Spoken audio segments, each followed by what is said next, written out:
Hello, and welcome to episode 1 of Bear Belief with Jessica and Gabriel. Hello, Jessica. Hi, Gabriel. How's it going? It's going really well.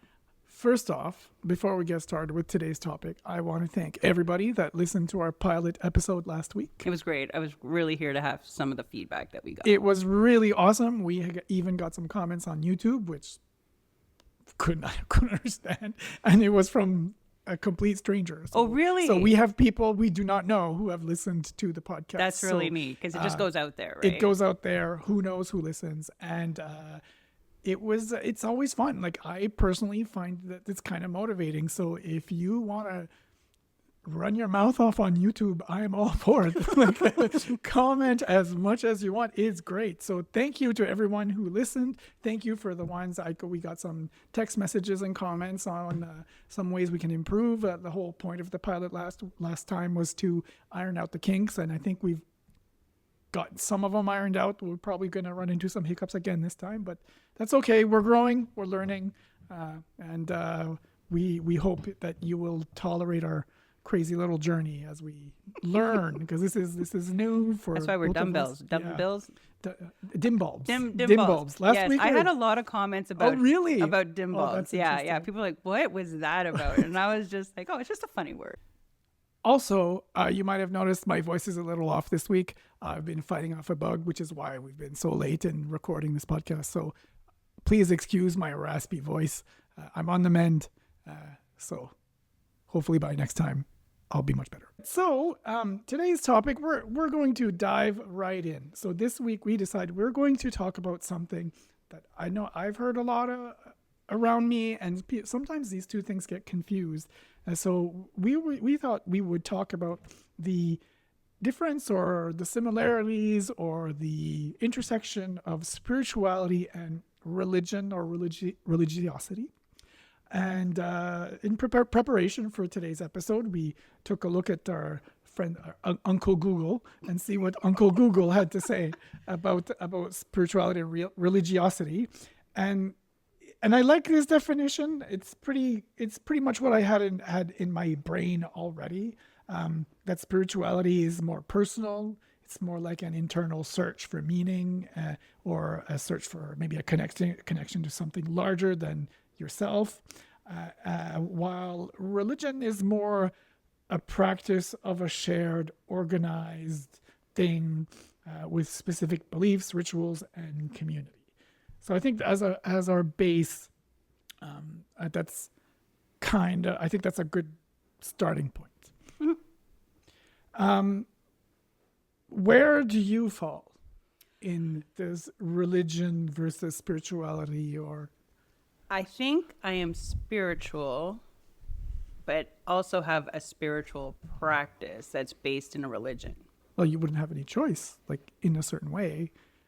Well, no, like I've had some people who say, oh, I don't like going to church because of A, B, and C, or the politics, or all of that stuff, and say, my spirituality is in nature because I connect with nature.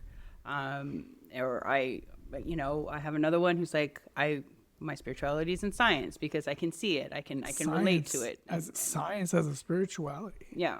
So again, there's questions, there's answers. There's sort of that ask and response kind of thing.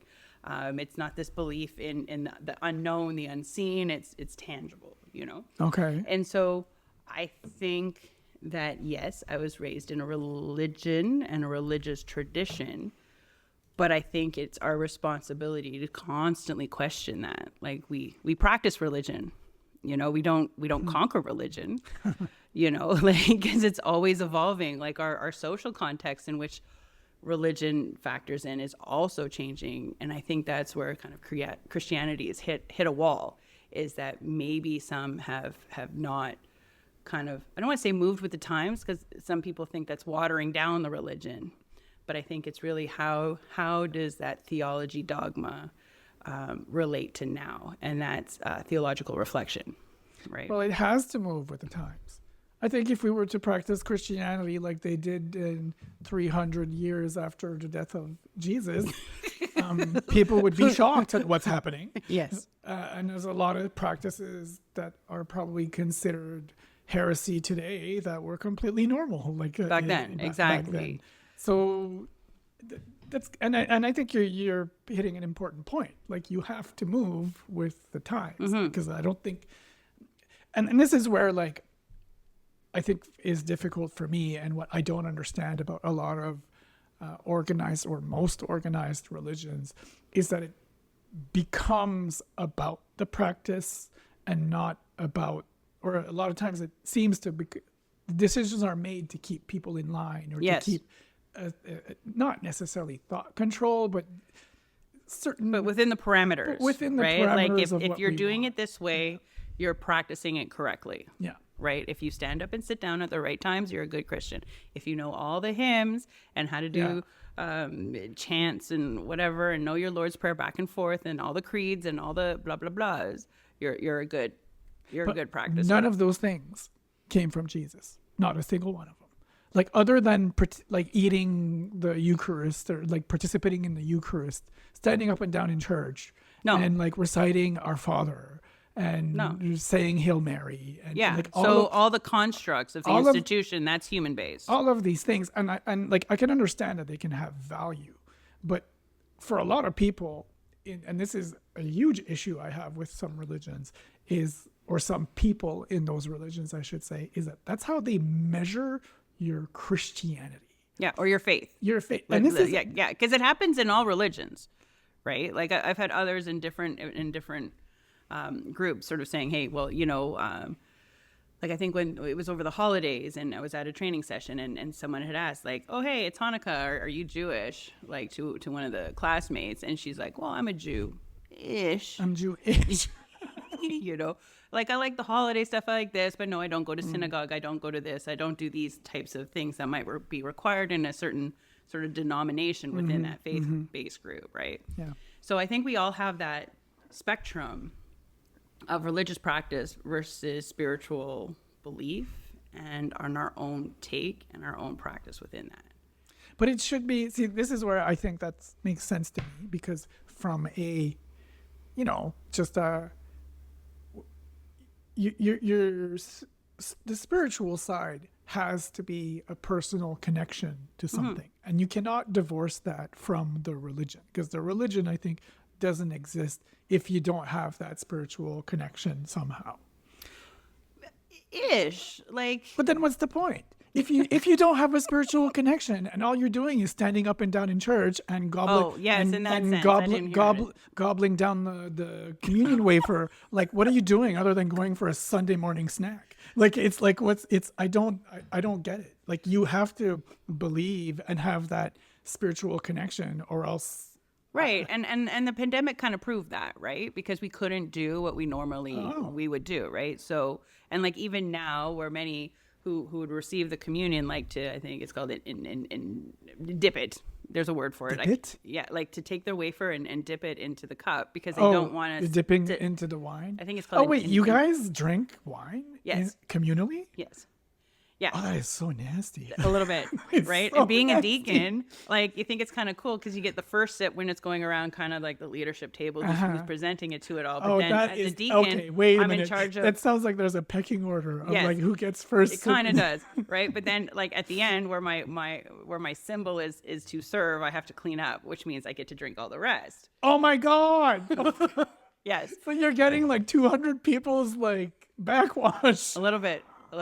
There's it's kind of fun when you get the sort of facial hair stuff sort of dipping in there, and you kind of, but you have the, Okay, this is this is an audio medium, and you could not see my jaw basically just hit the table.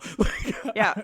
So, but I never thought of that. Yeah. I just selfishly. So I have been to services where there was a chalice full of wine, and the way my church worked, we did not.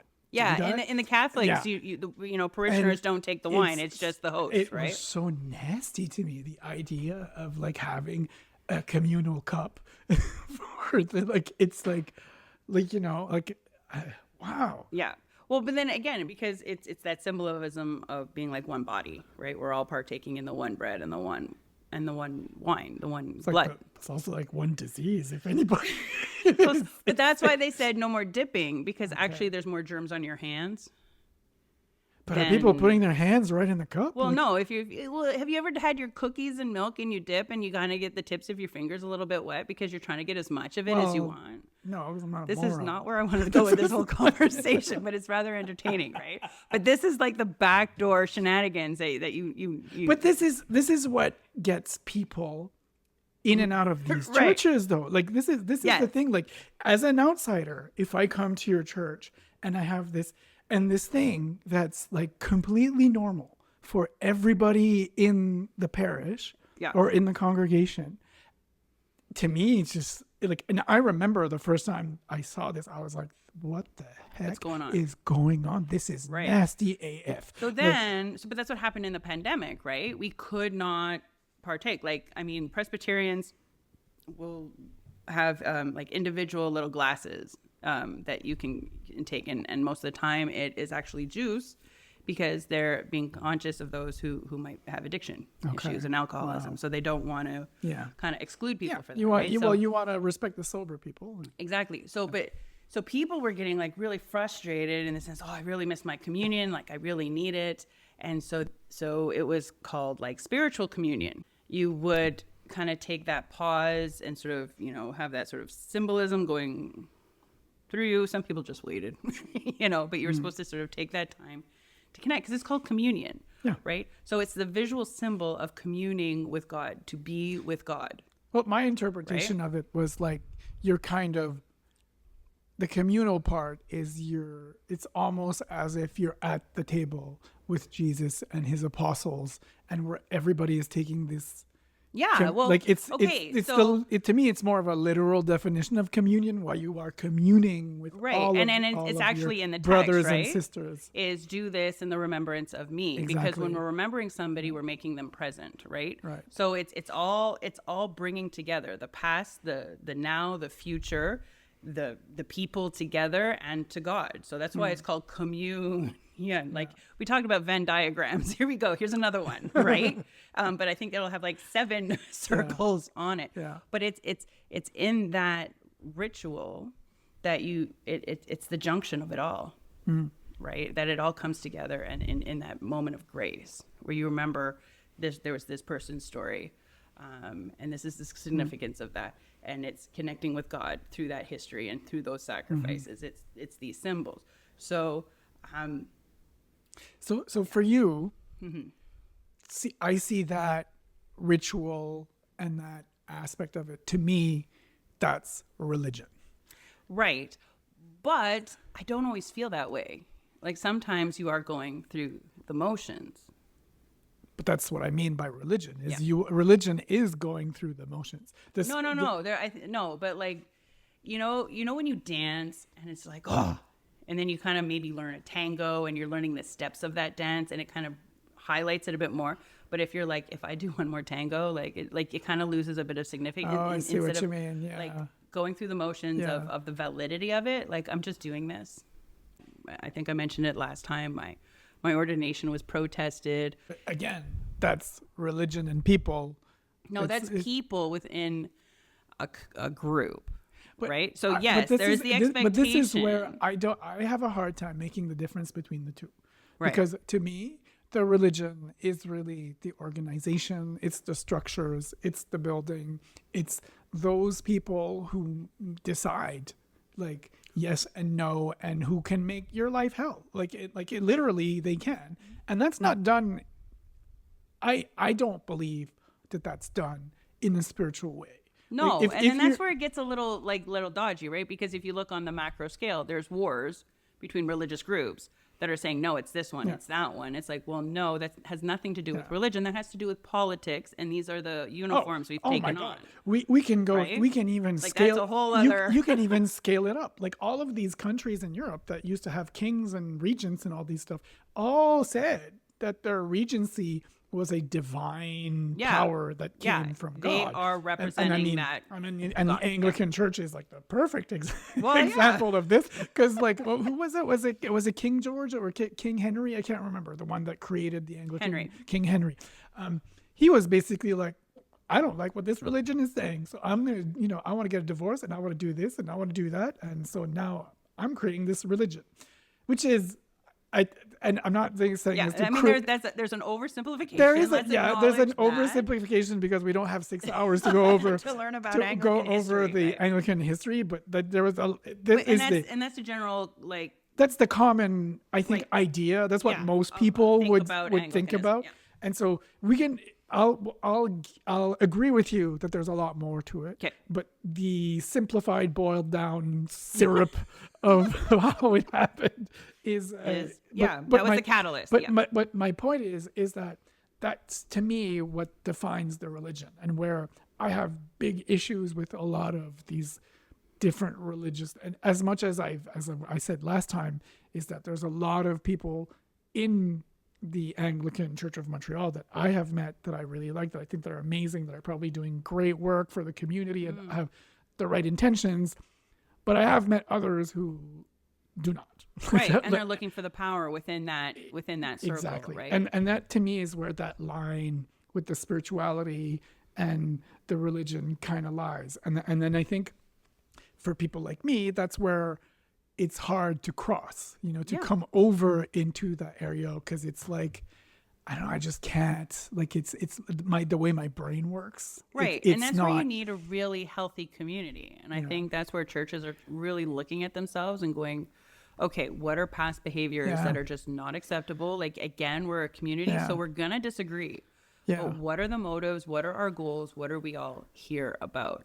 And another church that like Trinity Memorial was awesome for that, in the sense like there was internal conflict, like what church doesn't, but the what motto, group of humans don't. Yeah, exactly. But the motto was love is our greatest gift.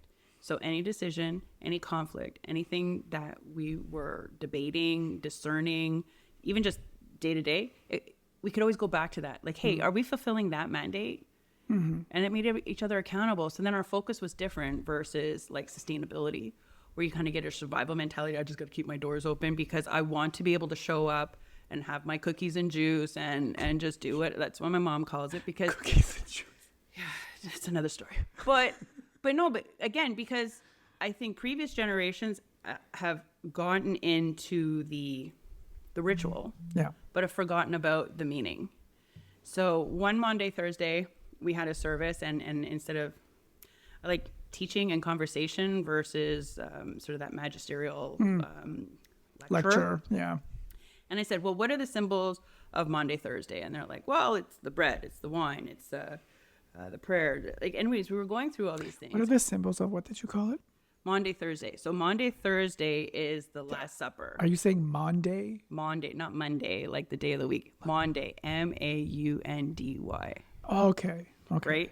So that's the day before Good Friday. Okay. Because that's when okay. Passover. So the this Last is Supper where happens. my language barrier rears its ugly head. Yeah. So I was asking them, like, what does this mean? Well, okay, so the bread is the body of Christ and the wine is the blood of Christ. Well, what does that mean? Well, it means that Jesus had this huge ultimate sacrifice for me, and that, I have eternal life. But what does that mean? I just kept asking them that question. What does that mean? And what does that mean to you? And there was just dead silence. And I go, but that is what we need to do in these religious organizations, is to understand what our spirituality is in context of these imageries and our understanding and our relationship with God. Because you're going to understand, if you believe in a God, you're going to have a different relationship with that God than I am. Absolutely. Right? And that's what it's supposed to be. And I've always said in all my churches and all my ministries, it's not my job as I'm saying, religious leader, because I'm within that institution, to tell you what to believe. It's my job to accompany you on that journey. But I think that's not what's happening. No. And like, I'll give you an example that. So I love to argue with religious people on Facebook, especially the evangelicals and the Baptists, who are, I find, in North America, probably some of the more, I'll just say, extreme points of view in terms of religiosity and spirituality. And the thing that I get from them is that their leaders clearly tell them, if you are not a Christian, if you don't do X, Y, Z, and I'm always baffled by, it's like there's a measuring stick and they like stick it next to you, And where, depending on all these factors, where the arrow falls is, how Christian you are. And if you're not above this line, well, you're not Christian enough. Yeah. And that's why I think, but this is my personal point of view. Like, obviously it's my personal point of view. If people who are in these positions of influence, who are at the pulpit on Sunday, would give that perspective, the effects on the world would be different. Because, as much as I don't think we're going to have any choice, like we're going to have to get political at some points in these conversations. And if we look at what's happening south of the border, and for those who are wondering what border, we don't mean Mexico, we mean the U.S. So if you look south of the Canadian border of what's happening there from a religious perspective, their religious leaders are not telling them this. It's aggressive. It's almost like religious violence. Well, yeah, you're in or you're out. And not only this that, is what in looks but like. I'm going to berate you for not being on my side. And I think that's what leaves trauma for a lot of people in all these different communities who feel they don't fit in. And it's not hard to not fit in. All you have to do is believe that the earth is more than 8,000 years old and you're not Christian. To me, that's bonkers. Like in some circles, you get a vaccine. Well, that's not Christian. The whole evolution versus Big Bang, right? Oh my God. What do you mean God didn't create the world? Like what? So I don't know. I find and it seems to be swinging harder and harder in that direction.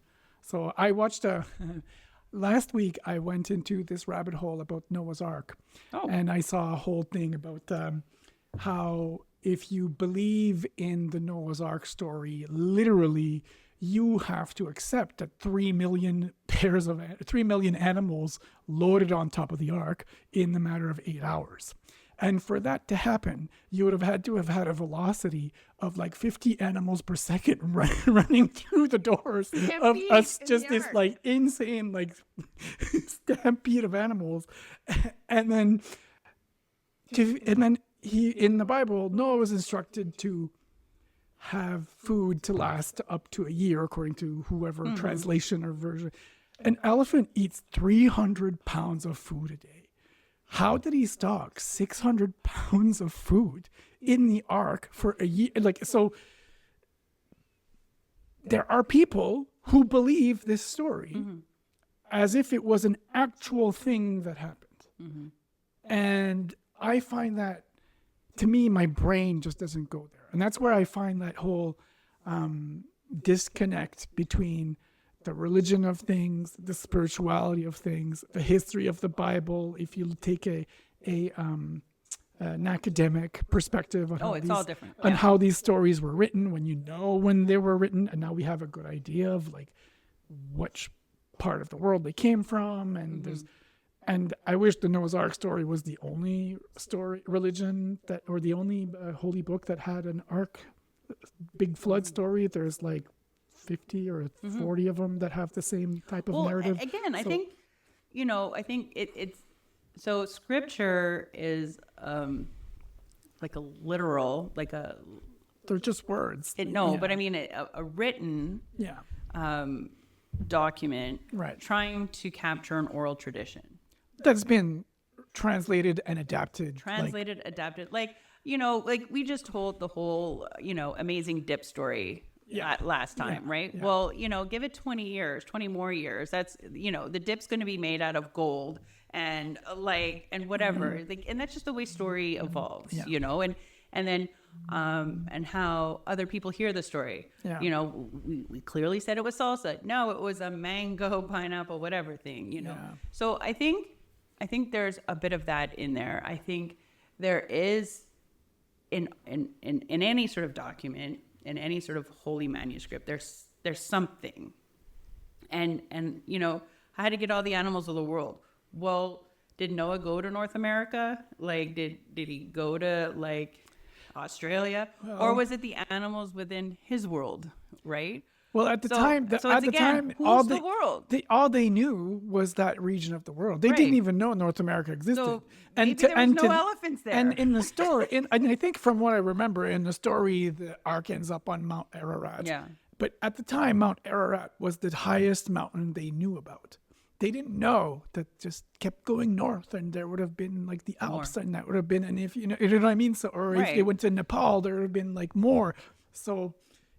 So what is the world? So again, I think this is where, again, we're getting into a spiritual practice of scripture, right? Is how do we interpret scripture? Is it literal? Right? And people have taken scripture in context, both good to crazy things happen when you go literal with scripture. Well, right. I mean, back in the days of slavery, people were using scripture to support that practice, Absolutely. Right? Like, hey, look, there were slaves in the Bible. Well, hold on. There are people.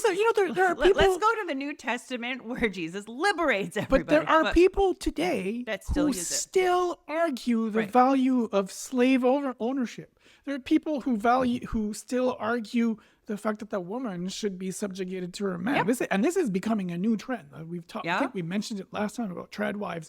Like, it's a thing. Like this, and this is where like why I have a big problem with those literal interpreters, preachers in this, especially in the South of the U.S. that I know about, where that's the stuff they talk about, and it's so, and to me that's not spirituality. To me that's it's thought control to a certain way. It's behavioral control, and especially if those leaders are making millions upon millions of dollars that's the sad part. To propagate their own directives versus, again, like, is this about? I mean, we can get into it in another like episode that I would love to talk about. Like, I found there's like 8 elements of spiritual abuse.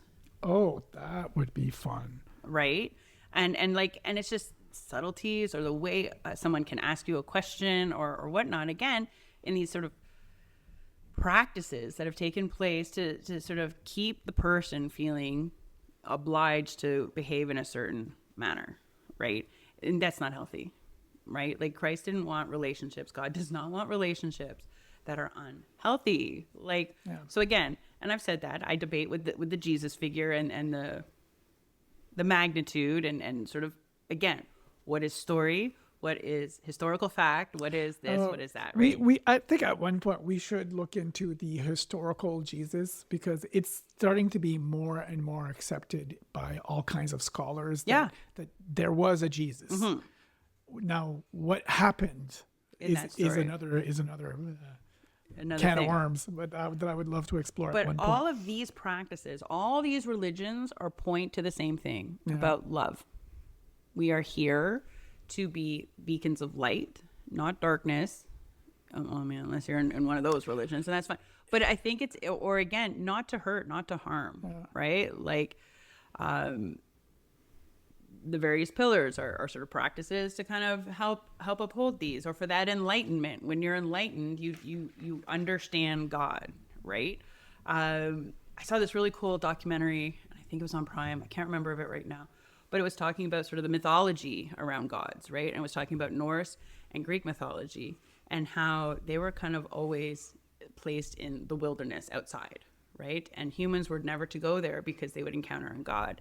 And it wasn't about like the personal interaction they were talking about. It was more because then you would know what the gods know, right? And therefore you can't do that. You're human, So, and then that's the Adam and Eve story.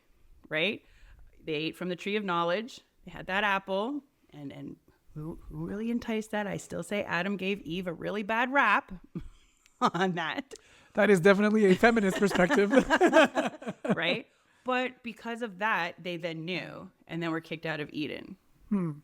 So is knowledge power? There's something else with that. There's a whole other line of thought. But I heard a very interesting interpretation of the Adam and Eve story last week that really made me think. And this came from, it was I can't remember. It was a religious scholar that was talking about how, in their interpretation, Adam and Eve represent the birth of humanity, as in humans as children, and it's the innocence of children. Their nakedness isn't the fact that they're naked; it's that they're naked in terms of their innocence and their intelligence and their maturity.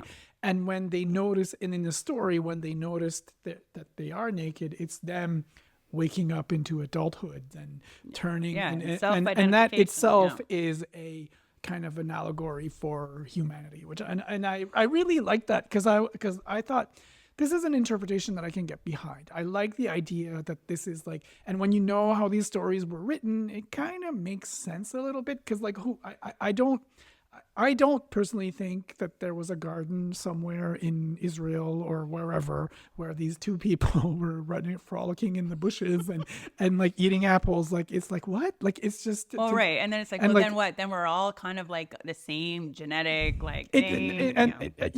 When we start talking about their kids and how these two boys had so many children is a really big mystery. but right. But anyway, so yeah. But again, like, and so it goes back to that I remember in one of my college courses and it was Western religions, so Christianity, Judaism, and Islam. And it was our Jewish professor, because it was a religious leader from each group that came to present that. It wasn't just one academic teacher. And when he had said, no, there's mythology in scripture. Of course. And not myth as in lie.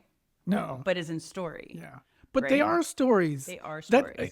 And I think we might have mentioned this before. It's part of how history was recorded at certain times was through stories. Right. They were on purpose telling stories that were not true, or not necessarily not true, but like written in a way that at the time you would interpret, that they knew people would interpret a certain way. Well, we've done it with fairy tales. Exactly. Right? Like Little Red Riding Hood and all those ones. Like, you better listen to your, or don't talk to strangers or they're going to eat you. The point isn't the story. The point is the lesson or the message or the historical context or whatever they were trying to do.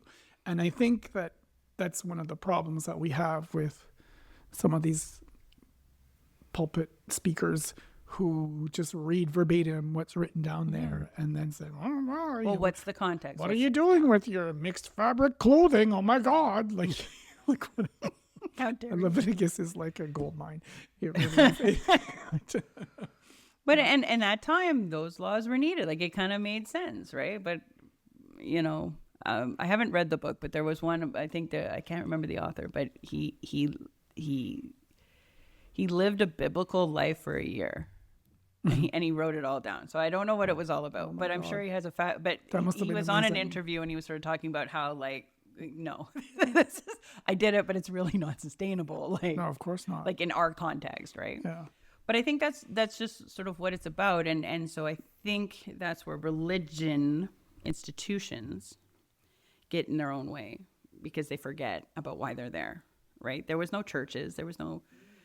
things before, like people were just out talking and sort of praying and just finding that time to kind of, what, God's important to me. But a lot of the stories too, on the other end, now that I'm thinking about it, were kind of like this fearful God, right? Like, you got to obey or he's going to condemn you. But that didn't really come out of Jesus though.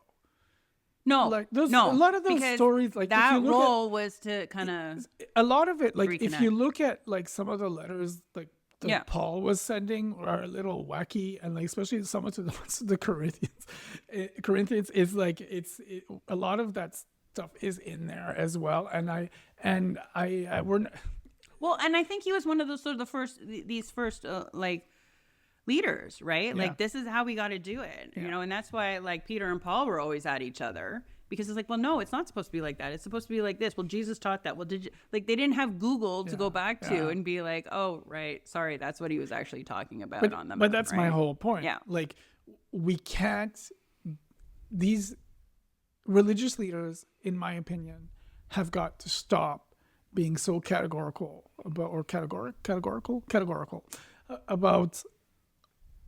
what's right, what's wrong, what's like, there are things like we can probably all agree, like murdering your people is probably not a good thing, but like, I don't know, mixed fabrics, let's calm down. like you know, like there's limits to, like, in our modern society that I think we just kind of have to accept as being a little froofy. Exactly. So then, but I think we need spirituality in the world to kind of keep us grounded in that, right? Like if we're not in that sort of negative space, like I know when I'm drained, Yeah. right? And like I didn't go to church this week. I was really happy to not go to church this week, you know, kind of thing. And I was putting the garden to bed, and in that practice of putting my garden to bed, there's you know what, hey, this was good, you know, and sort of within the Celtic tradition, you thank the earth, you know, and in a lot of these, and you kind of go into this other thing of this is done. But that's spirituality. And that's spirituality. And that doesn't right? end with, or even begin, in my opinion, with church. No, but again, it's taking the institutional structures and getting beyond that, right? And I think that's where church, like we don't know, like you can go to any gardening circle and they'll debate. No. You don't start planting before Victoria Day. Oh no, like It's the third moon. So it's the third moon of the June. Right? Exactly. Yeah, And yeah. no, you got to use this mulch and this compost mix versus this and this. Like, so in any practice, quote unquote practice, or whatever ritual, something that you repeat, and there's always going to be deferring debate. But again, it's the finding difference. that The difference is that debate in certain churches has really dire consequences on some people. Where we Yes. where we talked about, like you mentioned earlier, the elements of spiritual abuse. Yeah. Like that spiritual abuse can end up in having serious trauma. Oh, for sure. For people. So, but coming back to your gardening thing, the way I think everybody has spirituality, whether they realize it or not. yeah. And Yeah, that's what I was trying to sort of get to. yeah, like because that. that experience that you described, you know, putting your garden away for the fall, is what I want a practice that I like, which is surrounding mindfulness, meditation, all those things where I feel spiritually connected to myself. I feel connected to my body. I feel like all of these ways of feeling that spirituality. And that's probably something we'll explore at some point. There's a lot of research that's been done around that and how it affects your body and your brain, and how it's been contrast with people praying and religious people. So I think spirituality really is for everybody, whether or not you're in the church. And I think the religion aspect of it tries to, in varying degrees, control your spirituality. I think there is that element to it. But again, I don't think we're way back in the medieval ages where people don't have access to knowledge and information, right? So this is where I'm encouraging people greatly understand what those symbols are, what that practice is, like why is it resonating with you versus why isn't it resonating with you, you know? Try different things, you know? You might find you'll have a different sort of connection with the holy other that you didn't have before. You know, like some people say the birth of a child where they didn't believe in any sort of thing outside themselves all of a sudden makes, like, I can't explain this. So you know what? And I'm not saying to use sort of God as that sort of niche of I can't explain it. So yeah, now you're there. Like, it's not Santa Claus. Yeah, because I really hate it when people explain everything away by a miracle. To me, that's Right. like, no, not everything is a miracle. Sometimes things just happen. But I think, I think we really need to understand why we do those practices and where they came from, right? And that's what's happening a lot in this sort of this post-colonial age of Christianity, is that there's Peter Rollins in Ireland, and he has a thing called pyrotheology, and he's an interesting character. But what attracted me to his message was that it's like, let's burn all that institution down and just let's get back to the root, right? And what did Jesus say was the most important laws? He said, well, it's all summed up with love God with all your heart, soul, and mind, and love your neighbor as yourself. So it's all about, okay, so staying connected with something outside of myself that like nurtures and feeds me spiritually, emotionally. And I can't love my neighbor unless I love myself. So make sure I'm in a healthy space. So then to, you know, share, because I don't own it. It's not mine. But even connect, you know. I was walking by one of my places of work, sorry. Just, and this gentleman was walking, an older gentleman, and he's like, good morning. I'm like, good morning. And he's like, how are you? I'm like, I'm good. I'm like, hey, what can I do to help? And he's like, you are. And I go, what do you mean I am? He goes, you know what? Just by saying hi to me. That was really nice, because you didn't have to, because a lot of people just walk by. Yeah, most people do. Right? In this world, and I think it's so focused on all this negativity, is because we are just starving for connection, you know, and just interaction that's authentic and I don't want to say pure in that ritual thing, but just authentic. I think authentic is a better word, but just the right word, yeah. Like, and gentle, authentic, you know? genuine. That's the word. Genuine, loving, caring. Yeah. And that doesn't mean like just love everybody. You know, like there's healthy boundaries, there's parameters. I don't think love everybody means that you have to be out there like loving everybody. Like, love everybody. We all have those friends. Like, no. No, but no it's comment.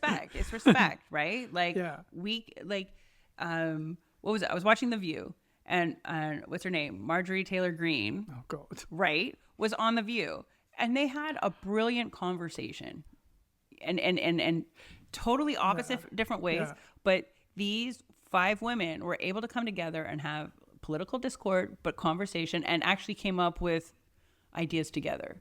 Yeah. And I think that's what we keep missing. Again, and in every circle, that if you're not with me, you're against me. But that's the thing. And I think that's kind of what I appreciate of like you and Chris and Dion and Joyce and like all these different people that like I've met in that circle, is that we're all very clear in where we stand. We're still good friends. We disagree on some things, but we still, again, we're genuine. I think there's an element. Just because you don't agree with me, you're not rejecting me. No, not at all. No. And I think it's your lived experience. It's your value. It's who you are. It's what you feel. Like, I can't, who am I to judge that? You know? So, and in some circles, what we're doing right now in this conversation, we've just done church. Well, but see, right? I think I get that. Like, in a way, like, when I was very active in the church, to me, that's what it should have been. Right. And I remember going to some of these like churchy meetings and like being with people, but that wasn't it. Right.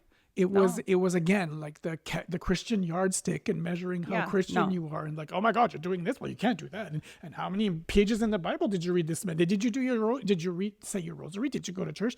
Oh my God. Like, really? Is that what it's about? But it's not. So I'm going to find it for next time, and we're going to have a conversation about this on a separate episode, but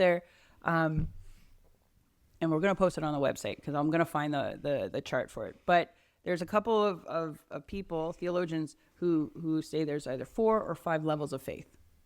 So it starts sort of at that child of, story, and you know, Jesus lamb, hey, cool, Jesus my special friend. And then you get into that, you know, real life situations. And now how does this, play out and whatnot? And then all of a sudden, again, deepens. So sort of that enlightenment. It's like, you know what? It's not about the rules, right? So that level of all the rules is a level of spiritual development, in the sense of like, and that's where I encourage, take off the training wheels. What would your faith be without those training wheels? You know, and people can, and that's okay. You know, I don't know if you remember, in the mid-90s, there was a very popular book. It was on the bestseller list for a couple of years, by James Redfield, called Celestine Prophecy. Oh, no, I don't know that one. And it's a kind of spiritual book, or he talks about this guy's spiritual journey through quote unquote Celestine Prophecy. And one of the first, there's 10 tenets. And one of the first ones, I'd say the first one or the second one, is every person that you come across has a message for you, or you have a message for them. Okay, I remember. And whether or not you believe in that whole Celestine Prophecy stuff, because oh boy, was there ever some interesting stuff in there. I liked that one. and the idea of being open to other people's messages, and you perhaps having a message for people. And I don't mean the message in the sense like we're not messiahs, like that's not what I'm thinking, No, but but like maybe you can be that person for someone, or that person Right. can be that for you, but you have to remain open. And to me, that is also a form of spirituality, Yes. is being able to recognize that that can be a thing that happens in your life. Exactly. There's a reason why people are all not created the same.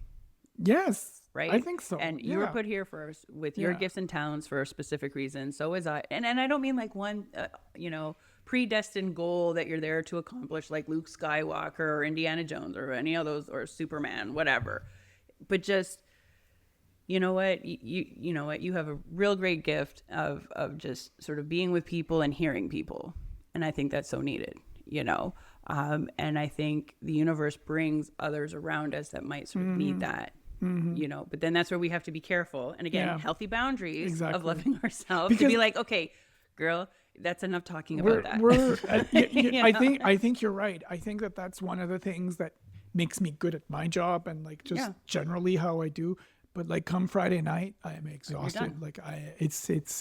It's recognizing those boundaries. Yeah. All right, so I think we've done a good job here today. So I think that's our advice for the week is take off the training wheels. I really like explore. that. Spiritually, think about what your training wheels are. What are your training wheels are? What are your training wheels? Let us know. You can write us at bearbeliefpodcast@gmail.com. You can leave a comment at Bear Belief on YouTube. And you can also subscribe to us on Spotify, Apple Podcasts, and YouTube. So don't forget, like, rate, comment, and share to your friends. If you like what we're doing, that's the number one thing you can do to help us out, is tell people. It's like that old Head and Shoulders commercial. You can tell two friends, and they can tell two friends, and so on, and so on. And then the whole world will hear about us, and then we can be our own religion. No, I'm kidding. No, man, I'm kidding. We don't want to get Jessica in No, trouble. just messiahs. Just come on now. messiahs. Oh, I like that. Oh my God, Gabriel. I could go Gabriel the angel to the Messiah. That's that. I like it. It's a nice little progression. All right. So thank you, everybody, and we'll see you soon in a couple of weeks.